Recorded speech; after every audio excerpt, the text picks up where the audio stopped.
Hey guys, Political Junkie 2414 here, and welcome back to my next election prediction video. Excuse me, I had to go over and close my door. So today we're going to be doing my updated 2022 U.S. Senate election prediction map. The last prediction I had was on July 2nd, 2 weeks from yesterday, or 2 weeks from today, 2 weeks earlier from today. Um, and last time I kind of highlighted how badly the GOP was um, doing, not necessarily in terms of the generic ballot, but especially in the Senate. They've put up some terrible nominees, also in governor races, that could cost them, some very competitive governor and Senate seats that they could use to, further their agenda. And I think that that's going to, be a serious problem for them. They're not going to be the moderate voters are going to swing. Most of them will swing towards Democrats because of it. Most likely, of course, polling is not everything, but it does look like Democrats do currently have a very good chance of retaining the Senate. Republicans still have a chance to flip it, but keep in mind that their chances were significantly higher just a couple of months ago. Excuse me. And they only need one seat, but if Democrats are able to flip Pennsylvania, then Republicans will need two seats because that one seat that they already have, will get canceled out by the Democratic flip. And so they're struggling to even crack one when, as you can see, back in 2014, the last time the GOP flipped the Senate majority. Of course, they held it in 2016 and 2018. This was when they flipped it. They won 9 extra seats. This was a very, very strong majority for them. In 2010, Democrats, this was coming off of 2008 when Barack Obama helped the Democrats win both chambers of Congress by large margins. The Senate actually got 60 votes because of Arlen Specter in Pennsylvania switching to the Democratic Party. Um, um, sorry. And then in Massachusetts, after Ted Kennedy died, a Republican replaced him, Scott Brown, and so the filibuster it went back down to 59. Then it went to 53 to 47 in 2010. Democrats kept it at expanded 55 to 45, and then they lost it for these free elections, and then they won it back in 2020. So, nothing is set in stone. This is not a red wave year, as some of us might have thought. I would say it is a slight red wave year, but a red wave kind of constitutes a very, strong, like, when they talk about a blue or a red wave year, pundits and election predictors like myself, they usually mean a huge, massive tsunami, like in 2014 when you see West Virginia flipping by a nearly exact same margin. You can see Texas going super red, Republicans flipping 9 democratically held seats. They won Tom Harkin's seat, Mark Udall's seat, Mark Begich's seat, so on and so forth.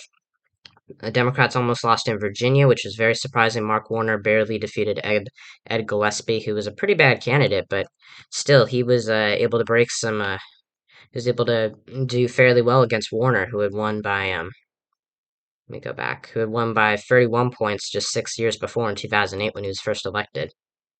So, anyways, besides that, I just wanted to show you guys some electoral history and show you just how hard it is for the Republicans this time around, because this is a very favorable environment to them. Biden's approval rating is in the dumpster. Democrats are struggling nationwide. Republicans were able to win a House seat in South Texas. They were able to flip Virginia's governor race. They're doing very well in the House, and they could pick up some seats in the Senate, and they will obviously pick up some governorships as well. Cough cough, Laura Kelly in Kansas. um, but yeah, that's pretty much all I have as going into it. My last prediction heavily favored the Democratic Party. This one is slightly favored towards them as well. I almost forgot Hawaii. I'm filling in the safe Democratic and Republican held states. I do have two new additions. As you can see, Washington and Missouri, they were both likely for the respective parties last time around. I moved them over to safe. In Washington's case, Patty Murray is doing a lot better. A lot of in the polling. Um, as you can see in Washington, there's only been one polling group that has been a nonpartisan pollster. Of course, as you can see in this poll, Patty Murray was only defeating Tiffany Smiley, her presumptive Republican opponent, by 5 points. Hold on, I'll be right back.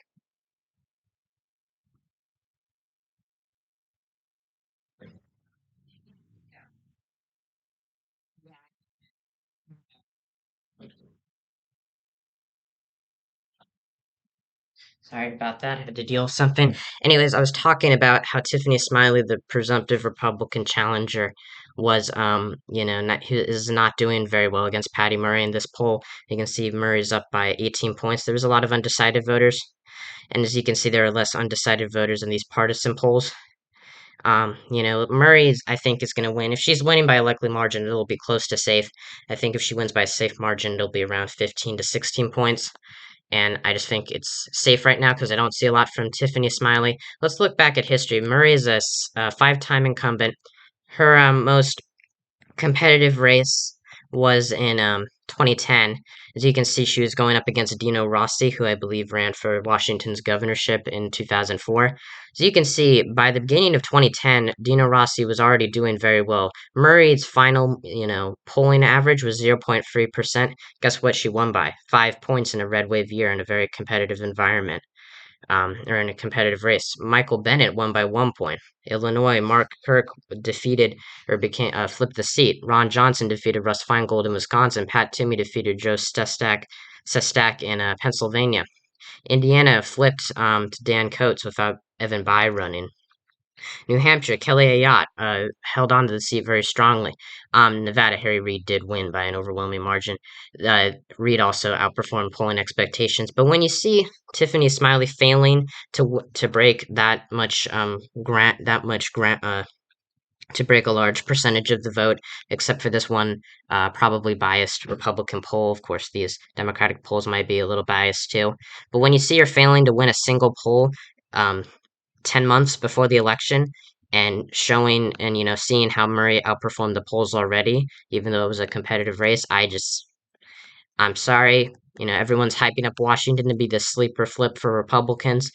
I don't think it's going to happen. I didn't think it was going to happen anyway. It's not going to be lean. It might be likely, but as of right now, I think it's safe. For Missouri, I'm going to go through this quick because I've talked a lot about Missouri. Eric Greitens, after he released that rhino hunting ad, the Republicans in name only, he has been doing pretty bad in the polls. Eric Schmidt looks like he's the new front runner, along with Vicky Hartzler. So you can see a couple new polls have come out.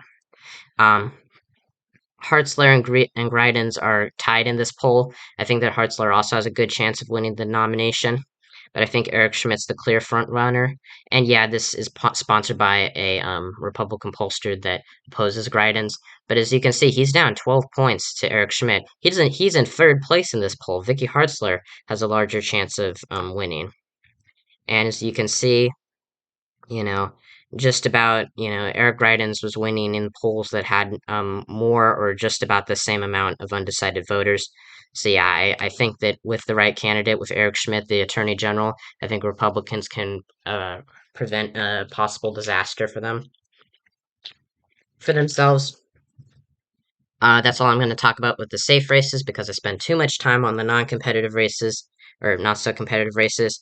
The likely states, I do have Colorado and New Hampshire remaining as likely Democratic states. Colorado, Michael Bennett's running for a third full term against Joe O'Dea, Joe O'Dea. As you can see in this poll, he's only leading O'Dea by 7 points, not 4 points. There's a lot of undecided voters, but this was also sponsored by a Progressive Now Colorado, which is I'm assuming a left-leaning pollster, so that is a problem. Of course, Ron Hanks, the more extremist Republican candidate, lost in the primary to O'Dea. And I think Colorado could, unlike Washington, be a sleeper flip, but Bennett also has a strong history. In 2016, he outperformed Hillary Clinton, winning by about 6 points. I think the margin will be around the same. I think that there is a chance that Colorado goes lean, but if going Republican in Joe O'Dea's chances are still not very, very strong. So I would keep this as likely. It might go down to lean, but you never know. In New Hampshire, not a lot has changed, as I said before in the last video. they haven't updated the Wikipedia hasn't updated their polling average of Maggie Hassan against Don Boldo, who's most likely to be the Republican nominee. In this last poll, she won against Hassan won against Boldo by 9 points. There was a lot of undecided voters, but similar margins. She actually won by 5 points in this poll with more undecided voters. I think that Don Boldo is not the right candidate. Chris Sununu really screwed over the GOP in this race by deciding to run for re-election as governor of New Hampshire. He would have made this race a shoe-in. He would have, and if New Hampshire was going red, I think it's almost a given that the Senate would be flipping from Democratic to Republican control. But I think Democrats, this is one of their most competitive races, but it is not like Nevada, Arizona, or Georgia. I don't have as many likely states for Republicans this time around. I have Iowa and Florida. There has been a new poll released in Iowa that I don't remember if it was around when I last made my prediction. No, because it was July 4th, 2022. So Michael Franken's the Democratic nominee in this race, going up against Chuck Grassley, who's been in the Senate. He's first elected in 1980. He's been in there for almost for over 40 years. Over about I think it'll be 42 years by the end of his current term next January.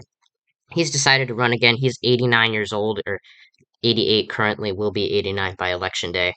Um, I think that his age is certainly, costing him. Grassley is an electoral juggernaut in Iowa, but over the last couple of election cycles, his margins have been decreasing. In 2010, his margin decreased by 11 points. This is still a strong margin, and then in 2016, it got even closer. But this is relatively close for Chuck Grassley because look, the only time he didn't win by a safe margin was when he was first elected against the Democratic incumbent, John Culver, I believe his name was. Yeah, in 1980. Ever since then, he's done very well in Iowa, but that's because the people love him there, and he's still very active. But I think that we could see a similar situation where his age comes into question, like Dianne Feinstein's. Of course, Feinstein's not up for re-election this year. She'll be 90. She's 89 currently right now. She'll be 91 in 2024 when her seat is up again. I hope that she retires. For the good people of California because, she's been in there too long and, she's displayed more signs of dementia than Grassley has. I think that Grassley's age is going to play a major factor. Yes, this poll was sponsored by Franken's campaign, but it does have significantly less undecided voters than is the previous poll, which had, you know, Grassley defeating Franken by 3%, which I don't think is going to happen. I don't even think it'll be a 5 point margin. That's a serious drop from Grassley's margin in 2016, but this will be his closest race. Not in his whole career, probably, but probably since his first election in 1980. It's going down. We've seen the trends. It's been going down for years and years. Last time the Grassley's margin expanded from the last one was in 2004. Ever since then, it's been slowly but surely slipping. So yeah, that's all I have to say about Iowa. Could go safe. I want to see some more polling data, to make it a definitive likely. But I think right now I don't feel comfortable putting it as safe either, considering Grassley's age and these polls, even if they are Democratic sponsored polls. In Florida, Marco Rubio is going to win re-election by possibly double digits. It will be by a likely margin. You're talking about a guy who, even though Val Demings is a strong Democratic candidate, she is the presumptive Democratic nominee. And that's right, we got some new polls. These polls are still pretty good for Rubio. This one is a little concerning with him only leading Demings by 5 points, but there's a lot of undecided voters, and all of these polls were sponsored by an anti-Rubio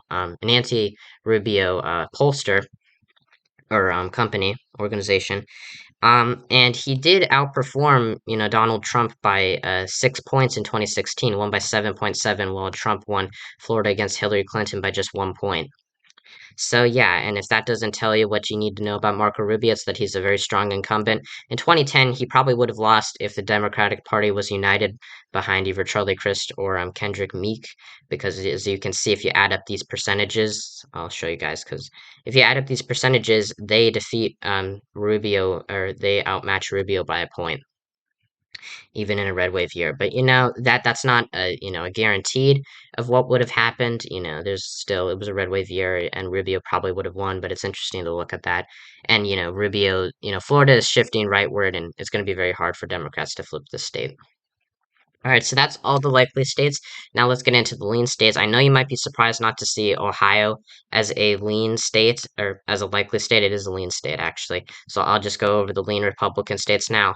Ohio, Tim Ryan is doing well in the polls against JD Vance. You have to keep in mind, though, that, even though Tim Ryan, I would say, is a stronger candidate than JD Vance, I think, Vance does have a bit of a carpetbagging record. He lived out in California for a while, came back to Ohio.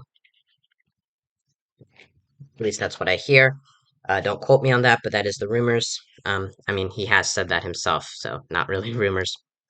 So you can see Ryan's been doing very well against him in polling, but so was Joe Biden in 2020, and he lost the state by 8 points. Ryan is undoubtedly going to outperform Joe Biden in the state. He is a more blue collar Democrat.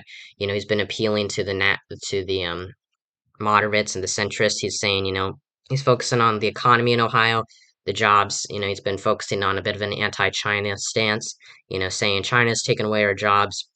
I think it's going to work for a lot of those blue collar white working class voters.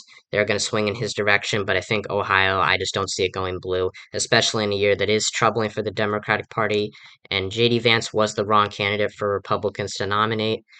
I don't think Trump chose very wisely in his endorsement of JD Vance. I think Josh Mandel probably would have been a better one, even though he's more extreme. He at least shows who he is. JD Vance is a bit of a two-faced candidate, but he's still winning. He will be the next senator from Ohio. Rob Portman will be replaced by a Republican.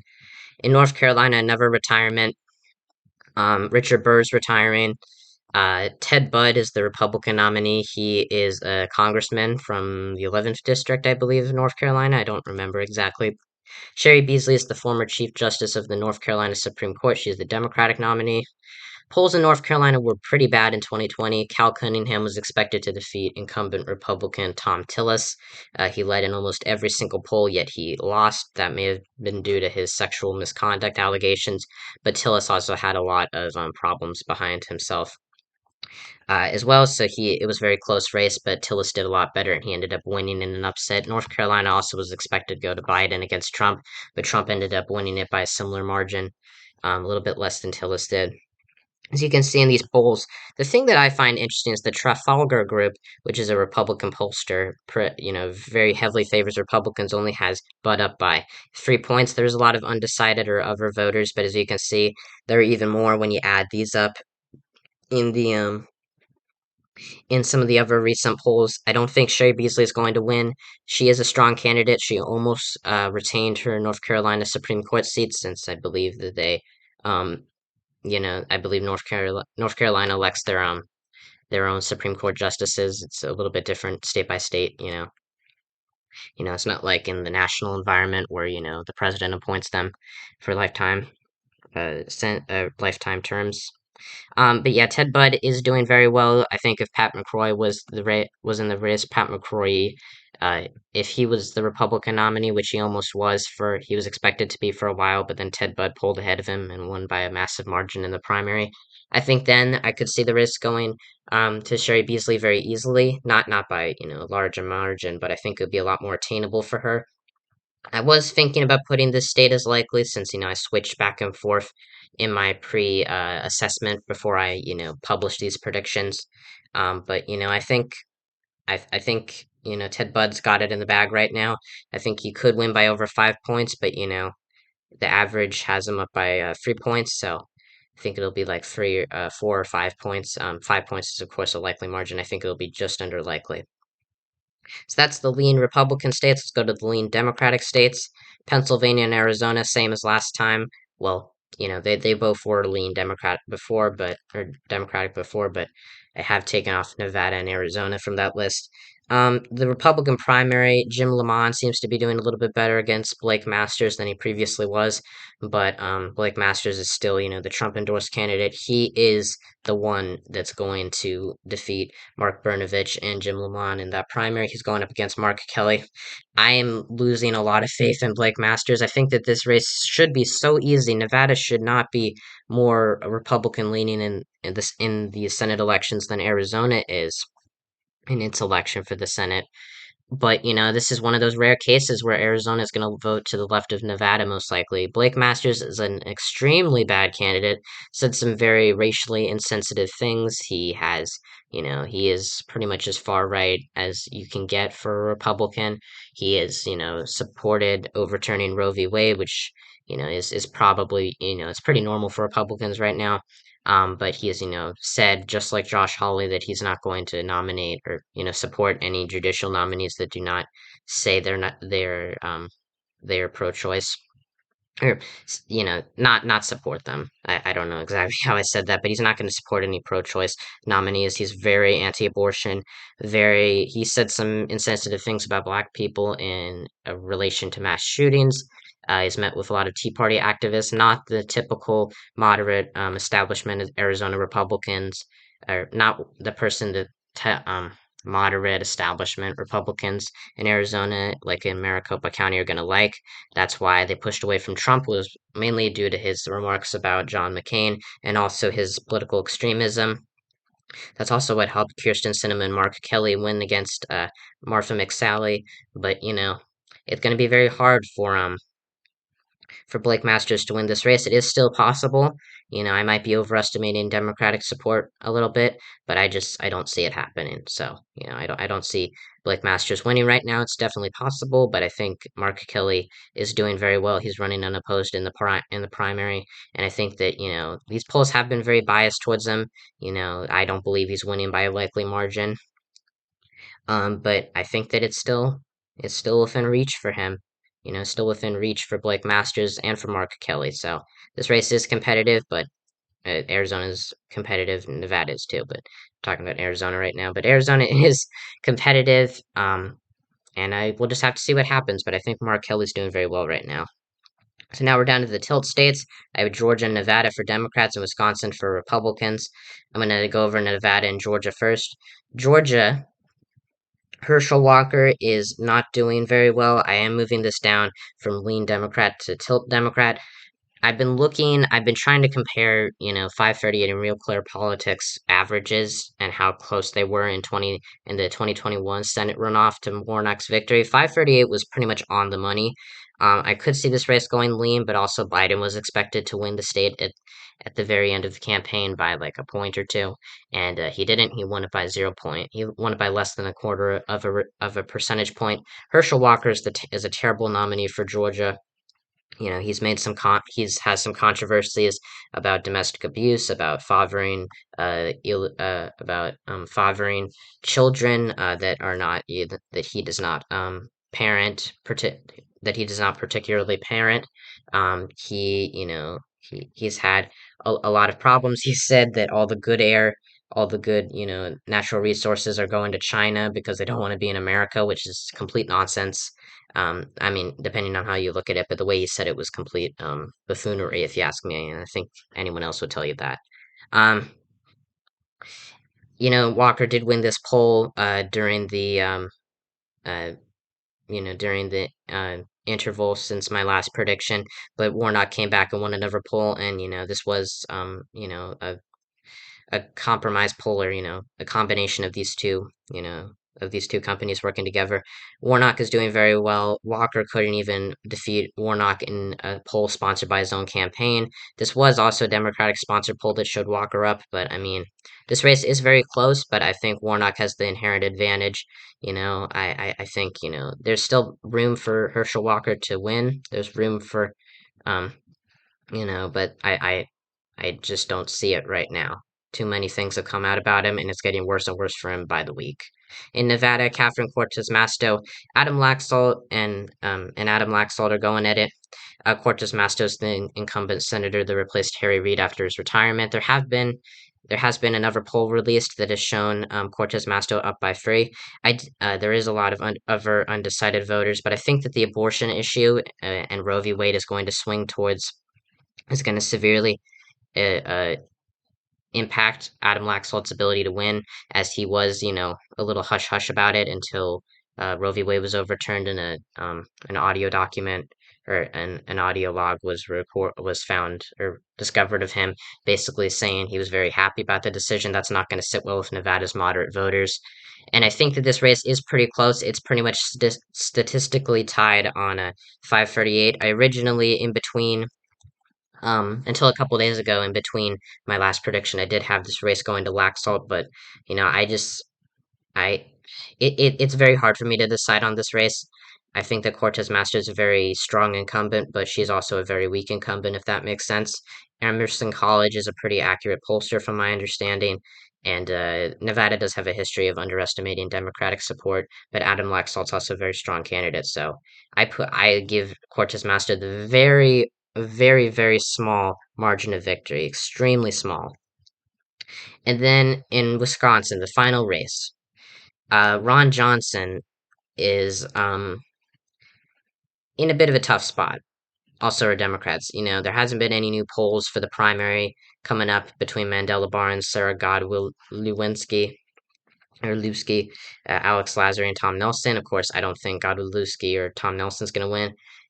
Some of these candidates might do a little bit better because when the polls suggest, I mean, that's obvious, but there's also a lot of undecided voters. I think Barnes is the favorite. He has been for a very long time. Alex Lazary is clearly the wrong candidate for Democrats. You can see in these new polls put out, by Marquette University, which I've researched is pretty accurate. It shows him losing to Johnson by 3 points in a state that already overestimates Democratic support in polls. Barnes is leading in this poll against Johnson, but I don't know how willing I am to believe that. I think Barnes is a strong candidate, and Johnson, a lot of people in Wisconsin are fed up with Ron Johnson and his political controversy when it comes to handing over those fake certificates of electors to Mike Pence on January 6th, or, his many other scandals, his very far right views in a swing state that swung back and forth and is very receptive to the national environment. I think it's just really too close for me to make a very solid prediction for Wisconsin, but I do think that, Democrats winning in Wisconsin's governorship is a lot more likely because there's a lot stronger of a Democratic candidate. There is an incumbent, of course, Tony Evers in that race, which I will talk about another time soon because I am, that prediction is also coming due tomorrow, but I might make it today because I need to do some stuff tomorrow. But I just think, Johnson has outperformed polls before. He was, up against Feingold both times. Feingold was expected to defeat him and win a non-consecutive fourth term in 2016. He was expected to win, as you can see, by all these polls, and so was Hillary Clinton, but both of them lost. Feingold lost by an even larger margin than Hillary Clinton did. Johnson outperformed Donald Trump by almost 3 points. So Johnson does have a history of strong, he's a strong and a weak incumbent because of his rhetoric does turn off a lot of voters, but he's also able to bring out a lot of that Republican base. He won in 2010 in a red wave year. He's part of the Tea Party movement.